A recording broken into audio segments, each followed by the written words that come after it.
dans le précieux nom du Seigneur Jésus ce matin. Mon amour. Nous sommes encore dans le temps du conseil de Christ.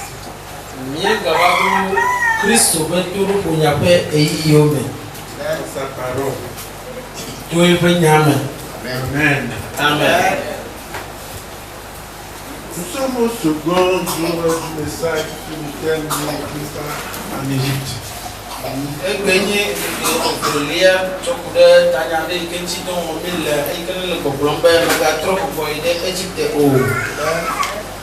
Dimanche passé, nous l'avons entamé. Nous avons fait une structure en 3 points.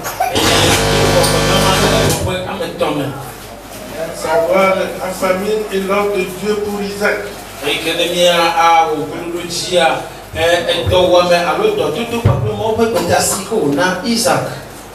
point, nous avons dit que nous avons parlé de qu'est-ce que c'est que l'Égypte. Troisième point, nous avons dit que nous avons parlé de pourquoi ne pas retourner à l'Égypte. Mais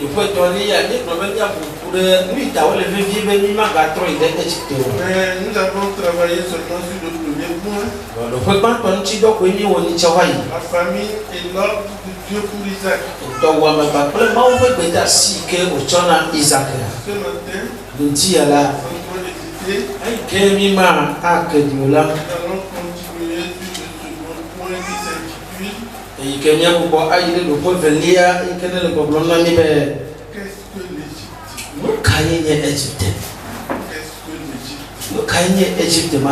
D'abord, nous allons lire la Genèse 26, 1 à 3.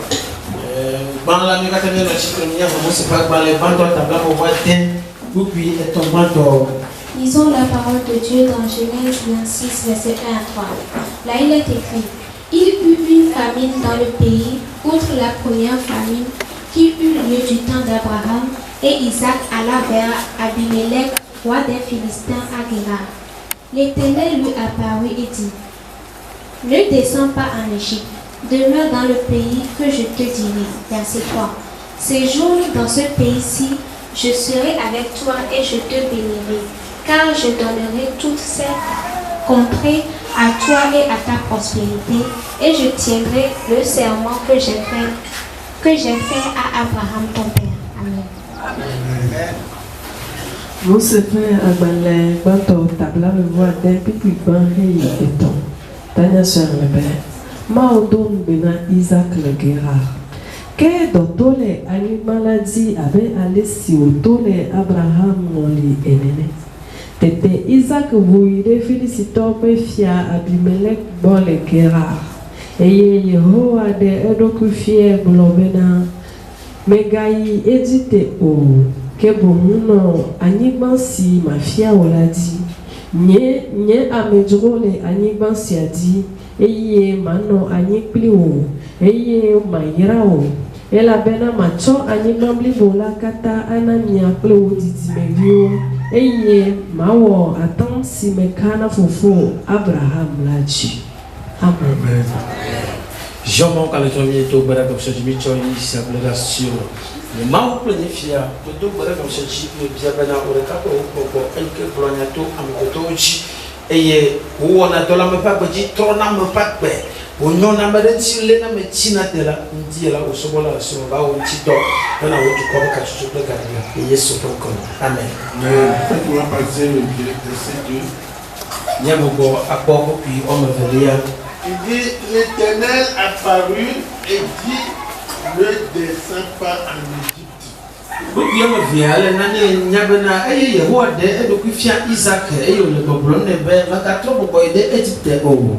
Après qu'il y a eu une famine dans le lieu où habite Isaac.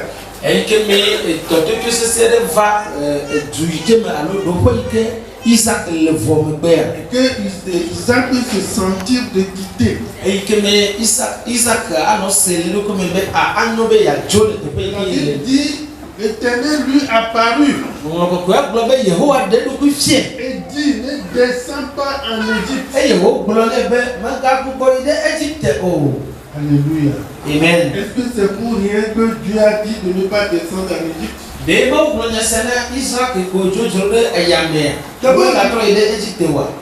lorsque il demande à quelqu'un de quitter un lieu, le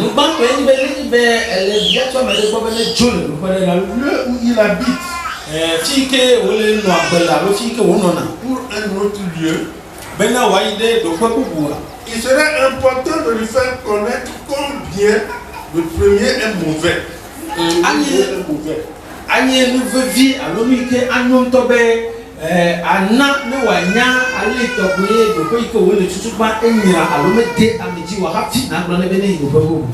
Combien le milieu là est ignoble.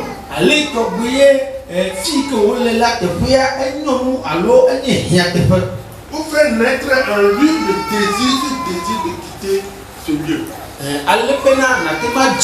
Mais si tu ne le fais pas, tu te plais à lui décrire la beauté de ce nouveau lieu.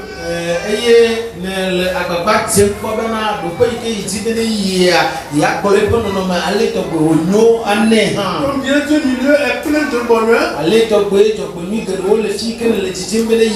il finira peut-être pas te dire: je ne veux pas vendre le voleur pour acheter le sorcier.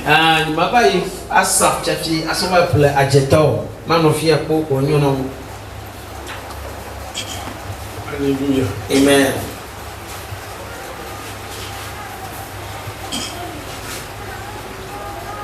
Qu'est-ce que donne l'Égypte? Cette terre dont l'Éternel défend à ses enfants d'y retourner.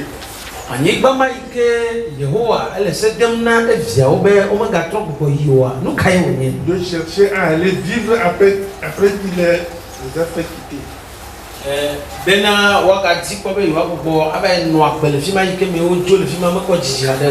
Faudrait que nous connaissions combien cette terre est ignoble.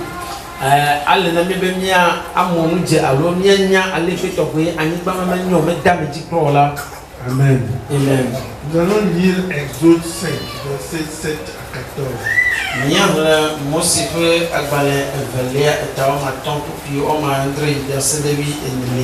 Exode 5, versets 7 à 14.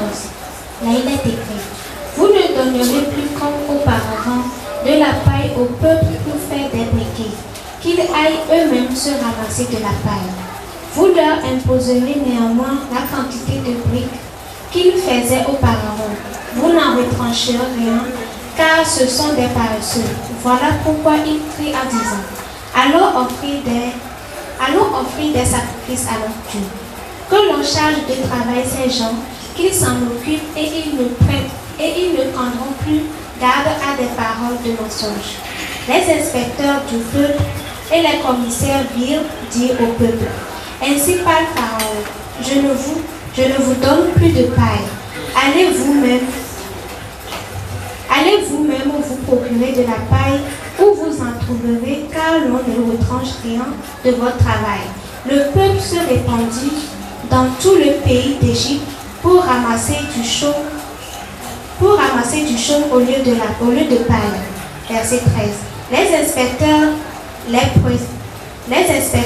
pressaient en disant: achevez votre tâche jour par jour, comme quand il y avait de la paille. Verset 14. On bâtit même les commissaires des enfants d'Israël, établis sur eux par les inspecteurs de Pharaon. Pourquoi disant-on: n'avez-vous pas achevé hier et aujourd'hui, comme auparavant, la quantité de briques qui vous avait été fixée? Amen.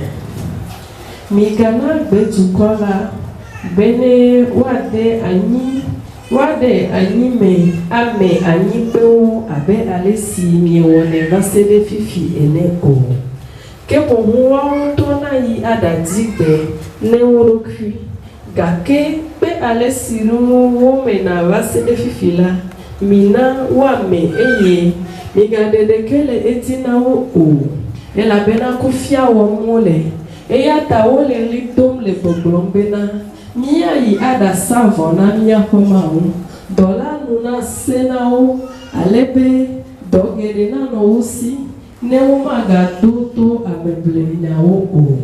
Tete dukɔ la ƒe dɔdzikpɔlawo kple dɔnunɔlawo yi eye wogblɔ na dukɔ la bena ale Farao ɖo nye si nyemegale gbe na ge mi azɔ o.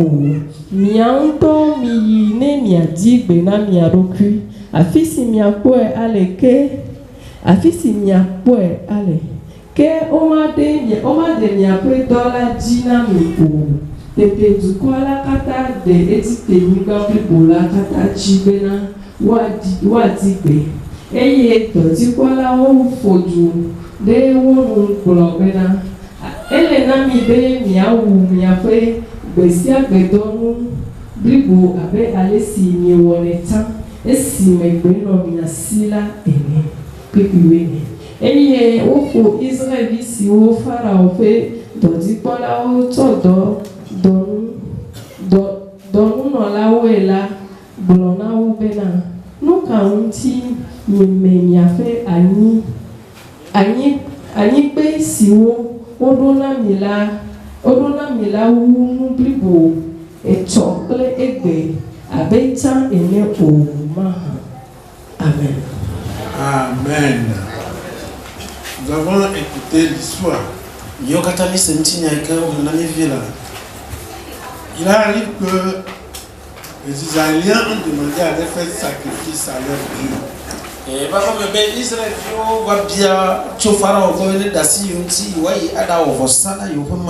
ça a créé problème. On les a trouvés comme étant des paresseux. Et les briques qu'on leur a demandé de fabriquer, avant on leur donnait de la paille.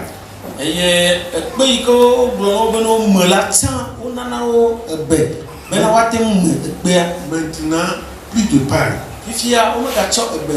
Mais on ne va pas diminuer le nombre de briques que vous fabriquez.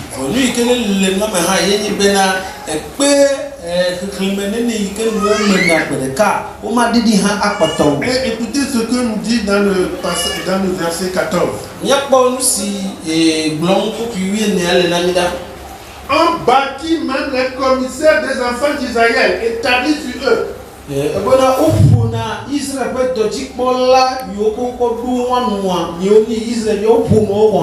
Par les inspecteurs de Pharaon, pourquoi disait-on n'avez-vous pas achevé hier et aujourd'hui comme auparavant la quantité de briques qui ont été fixées? Pharaon be dɔdzikpɔlawo alo eƒe ministawo woƒoa Israel ƒe dɔnunɔlawo ŋutɔ gɔ hã eye wonyirana ɖo agblɔ na wo bena nu ka ta ye mi me kpe abe ale si mi me ne tsã etsɔ kpakple egbewo ma hã. Bien-aimé, lɔlɔtɔwo. À la lumière du passage que nous venons de lire, Ne miekpe le ɖoƒe yi ke miehle fifi le aƒe kekeli ŋu la. l'Égypte c'est un véritable lieu d'esclavage. Nous le gblɔ Égypte ƒe nya enye kulvi menɔnɔ ŋutɔŋutɔ ƒe ɖoƒe alo ƒe teƒe. C'est un milieu de souffrance. Enye fukpekpe ƒe teƒe. C'est un milieu de maltraitance. Enye ɖoƒe yi ke wodo afunyafunya nam. Vous le voulez ou pas, Miegbe wo mielɔ. vous devez vous soumettre. Ele na mi be miabɔbɔ abe nu yiwo gblɔ na mi be miawɔ la te. C'est un peuple de Dieu Mawu ƒe dukɔ. qui veut aller faire des offrandes à leur Dieu. Eyiwo ke ne le dzidzim kpɔ be yewoava yi wɔ nunana na yewo ƒe Mawu. À cause de cela, on les traite de paresseux. Tsɔko ɖe nu sia ŋutia On les kufiatɔ. endurcit sur les travaux. Eye wogana woƒe dɔwɔna sẽ ɖe dzi. Qu'est-ce qui est pire que l'esclavage? Nu ka ye ganyra kɔwu kulvi menɔnɔ. Il n'y a aucun espoir pour la réussite du peuple choisi de Dieu. Mɔkpɔkpɔ ɖeke megali na Mawu ƒe dukɔ tiatia le teƒe ma be woagakpɔ dzidzedze. Si aller faire des sacrifices pour mon Dieu devient la paresse pour ceux-là qui nous dirigent, Nenyi be ma yi ma va yi wɔ vɔsa alo ma wɔ nunana na nye Mawu ezu ekufia benya na mayo kene le kplomia. Où est l'espoir? Comment mon quoi fika wogale? Si je veux réussir, Na me ti pas même akọ ji moi, du un la. peuple de Dieu choisi. Abe ma wo du ko eyike otia. L'Égypte est devenue un lieu de pleurs, Egypte eva zu avi fafa be tepede. un lieu de grincement de dents. Ezu adukri dudu be tepede. Mais où aller? Wogake fika nya vivia. Si Dieu même n'était pas intervenu, Eyi be mawu to me va tu bona mi ode. qu'est-ce que tu vas faire? Nu kai na dem awo. Tu ne serais que dans les pleurs, Avi fafa me ko na no. tu ne serais que dans le grincement de dents. Adukri dudu me ko na no. Et c'était dans ce pays que Dieu les a fait sortir. Wogake ejuma meyi mawu ba de wo dogole. Et en réalité, lorsque le peuple de Dieu se souvient de l'Égypte, Ele nya te pe me la ne be mawu ba du ko ba no ko Egypte jila. la manière où ils vivaient là-bas, Ale ke to go no agbele si. l'esclavage qu'ils vivaient, Kulfi me no ba gbe ke me la no na. souffrance qu'ils vivaient, Fu gbe ike ba gbe no la na. maltraitance dans laquelle ils se trouvaient, Ale to gbe yo fia na fu fu fe tia me ke wo le. que tu sois dirigeant d'Égypte ou quoi, on vous battait. Edanye doji gbalo me kana me ke ne nyele Israel wa no nya kata nya po. C'est un souvenir que doivent avoir les enfants d'Égypte. Nkududu chi de kai ke ko Israel vio odola adono Israel vio sia. On devait être que la souffrance. Eya edula ni fu pepe nkududu chi o. On devait être que le bastonnat qui subissait. Ale to ke ono o pon kuto ela ipo nkududu chi. On devait être que leurs pleurs, Eya anyi wa ba vi fafa yi po nkududu chi o. sa vie d'esclave, Kulvi mo no fa akpe. sa vie de surexploitation. Akple ale ke to ko wa sawo ko wa pen tete ko han. Il n'y a pas autre chose que cela. Nubu bode kemeli ke jiwa dun ku cho nu yo kata nu sisi be nu ya o. Amen. Amen. Mais l'Égypte pour nous, pour vous et moi, Wogake tiens aujourd'hui, nye papulu ikene nye Kristo to ko ya miape Egypte. qu'est-ce que cela peut nous représenter? Nu kai wa ten doli nani egbe ya alo nu kai nya ten cho so egbe ya. Est-ce que nous aussi, nous avons quitté l'Égypte? Le nyo hani cho le Egypte de. Oui, de là. Aw. Mais Dieu nous a fait sortir de milieu. Wogake mawu wa beni cho do fede. Et l'Égypte pour nous chrétiens n'est que la représentation du monde spirituel. Eye Egypte na ni Kristo to wo gbe ya edole egbe be kihia me gbogbo moto kenele. Des mondes de ténèbres duquel Dieu nous a délivrés. Viviti be kihia me ke me mawu demi tole. Est-ce que nous reconnaissons que Dieu nous a délivrés d'un monde de ténèbres? Demi du desini ya be mawu demi jola le viviti be kede me. Un monde dans lequel nous vivions, dans l'esclavage total, Kihia de me ke me mi no akpe non le kulvi me no blibo. sous la domination des esprits des ténèbres. Eye viviti me be gbogbo mo mi atemde ani. Tu le veux ou pas, tu vas agir. Egbe elon mi ko gboro la ye ko na wo. C'était de ce monde que Dieu nous a délivrés. Kihia ma me mawu wa demi tole. Sous la domination des esprits des ténèbres. Et le viviti me gbogbo be tete na ni te. Sous l'esclavage. Le wa be kulvi me no me. Auquel tu as servi sans murmure. Eyi ke me ne wo do na wo libi ni ma no me.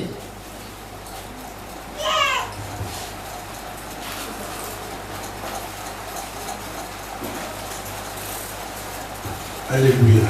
Amen. Nous étions tous de ce monde. Ni o kata mi no he ma me bai. Si nous pouvons nous souvenir, E de mi ati awu kudo do ji vie. dans ce monde, c'est les forces du mal qui règnent. Le keke ya me la vodi ne pe nu sawe le wo do. La force du mal, ça dit Satan et les anges déchus. Si quelqu'un règne dans un milieu, qu'est-ce qu'il peut te demander de faire et que toi tu vas refuser?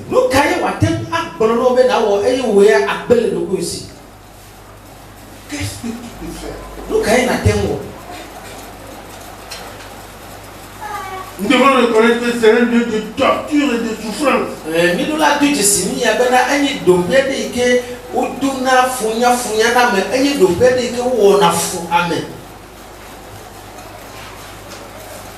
Il y a des choses que nous faisons contre la volonté, notre propre volonté.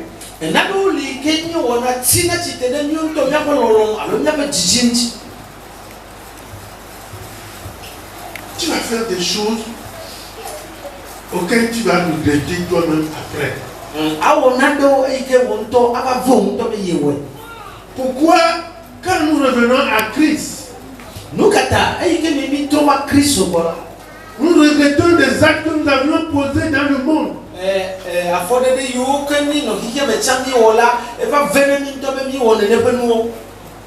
Pourquoi?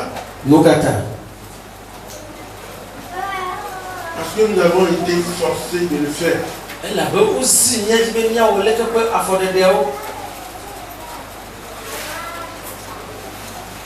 Ce monde des ténèbres, c'est un lieu de contrefaçon.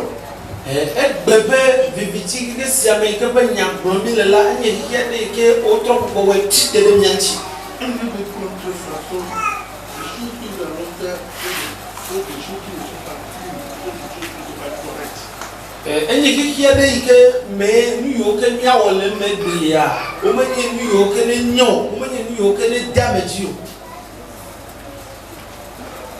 Ils ne font que l'opposé des choses. C'est un lieu sans Dieu. Où tous ceux qui y sont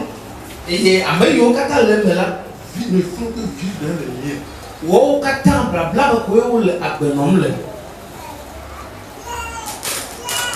Et ils sont aveuglés par le maître.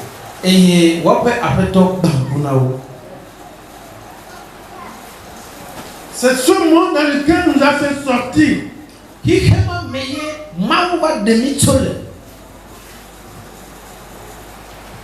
Le monde des ténèbres est un monde où les habitants vivent de fausses paix.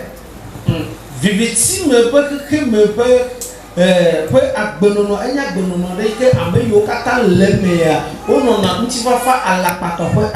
vas croire que tu es en paix. Une paix forcée.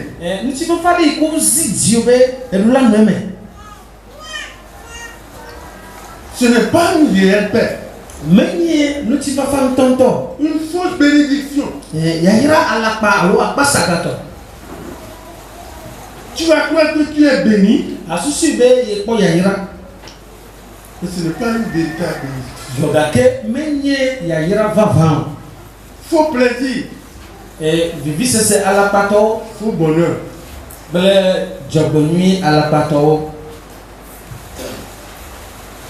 C'est dans ça qu'on vivait.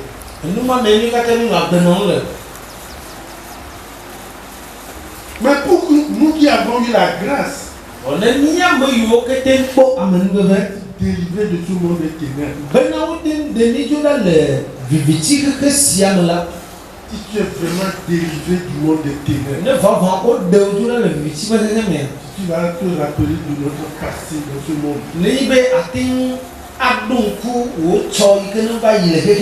Tu ne peux te constater ta vie de véritable esclavage.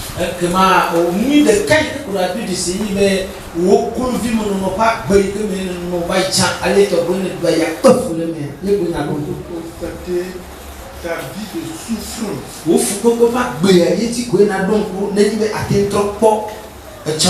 Le monde des ténèbres, comme l'Égypte, est un monde de maltraitance.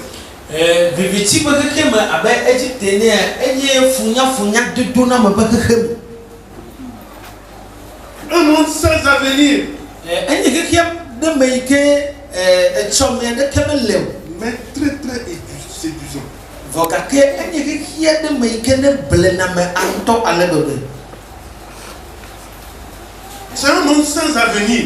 Enye kia de meike echomede keme lemo. Mais qui séduit. Vokake blename fluname. C'est séduisant. Eye onye am flunu tonto alebebe. Alléluia. Amen. C'est ce monde dans lequel nous avons été délivrés. Et tu comme Dieu défend à son peuple de retourner en Égypte, duquel ils sont délivrés. Nous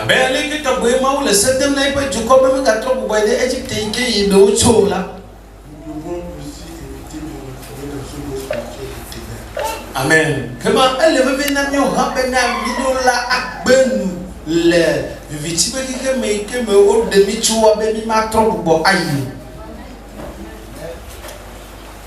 Si nous reconnaissons la manière dont il y a des similitudes entre l'Égypte et le monde des ténèbres, nous devons éviter de retrouver dans ce monde. N'est pas meeting do Jessinia, alors meeting posso somina se, et que le Égypte pas vivitibe qui me no tsamba ila kama fifia nyama tutu nyito ikel lebe nya woni be nya bento krobe mi maka bubo ai de vivitibe qui kama makel. Ceux qui sont du monde le considèrent comme la lumière. Ameyo le kikima mala Le considèrent comme un lieu de plaisir. Ameyo le vivitibe kikima ai ke wa ba to bankuno la o chone be enye vivise sebe kekede me ke yole. Quand tu es du monde, du monde des ténèbres, tu es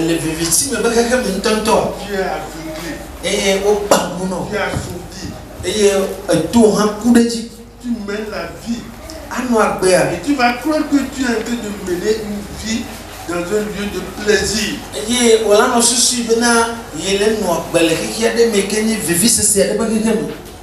Alors que tu es faux.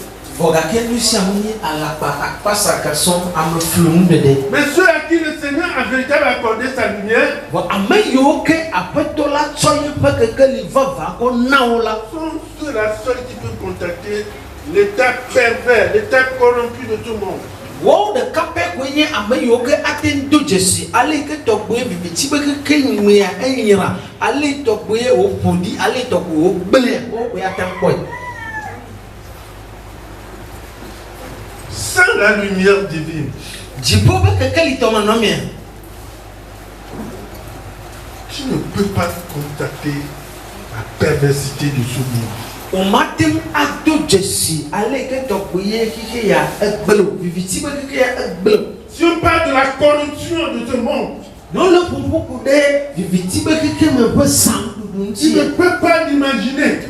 On matin ceci. Et tu seras toujours attaché à ce monde. Quand tu as la véritable lumière, tu sauras combien ce lieu est destructif.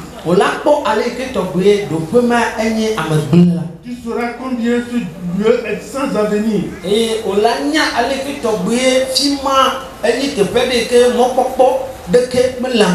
Tu sauras combien ce lieu est sans part avec Dieu.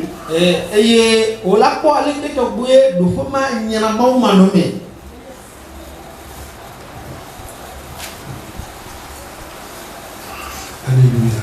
Amen. L'apôtre Paul nous dit qu'il fut un membre très influent de ce monde.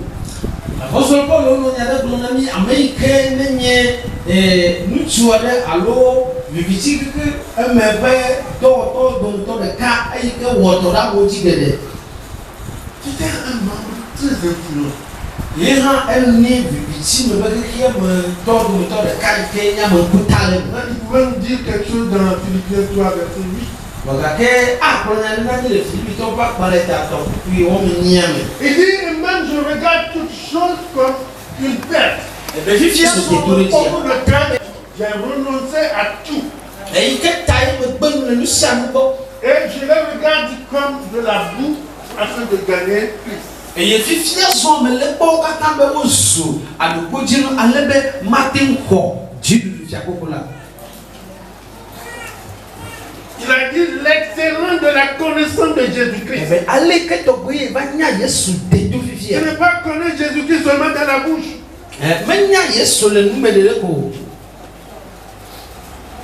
Mais l'excellence de la connaissance de Jésus-Christ.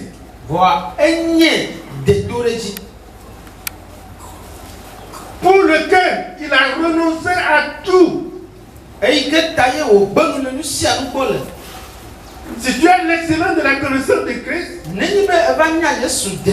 vas renoncer à ces choses auxquelles tu te donnais dans le monde.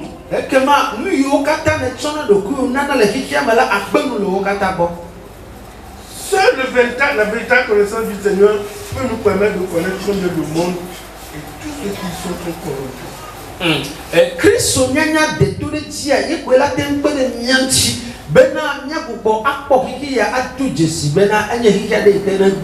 Sans ça, on peut tout dire. Tu ne connaîtras rien. Christ de tout ton nom, mais ce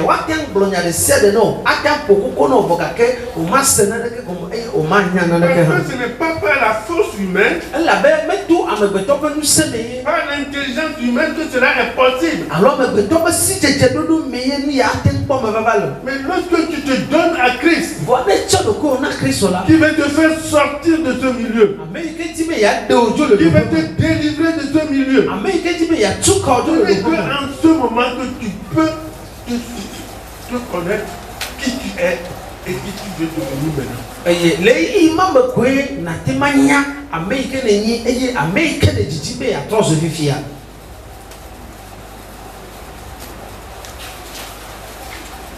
Ces choses auxquelles nous donnons du prix.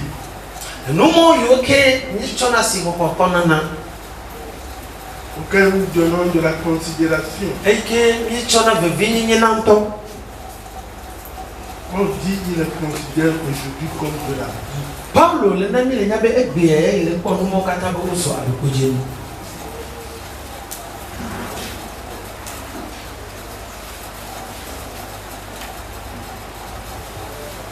Alléluia. Amen. Amen.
Bien-aimé dans le Seigneur.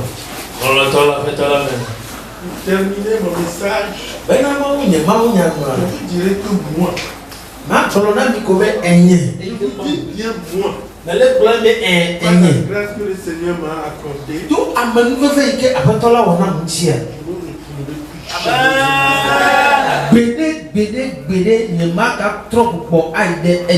quelles que soient les difficultés sur la voie divine,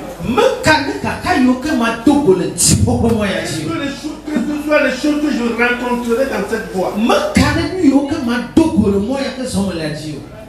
je sais que c'est une voie pour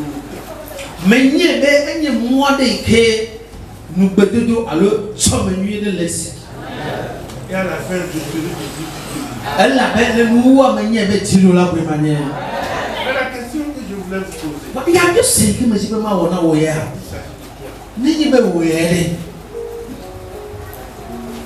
il retournera-t-il?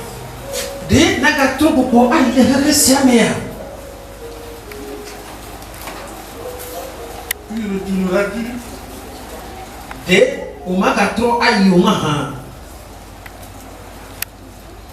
Ne n'oublie pas, Magan si a pas. à chaque choix, tu peux voir. Chaque choix Ha, c'est des que voilà. avec ses conséquences. Pas que les pas me tchouer. Plaît à Dieu, Ne dis-moi là. nous allons voir prochainement. Ni tchou yo banala. Pourquoi nous pas retourner en Égypte? Miako lukata. O leve vive o ma tro ai de Égypte wa. Nous avons vu E bien mi bon. comment l'Égypte est mauvais. Ale que to gbe Égypte enira e jabuju. Comment l'Égypte est un lieu de maltraitance. Mi bon ale que to gbe Égypte ni do gbe de ke o fi ma fo mi. Comment l'Égypte est un lieu d'esclavage. Mi bon ale que to gbe Égypte ni te gbe de ke ne le fi la kulvi mo gbe na no.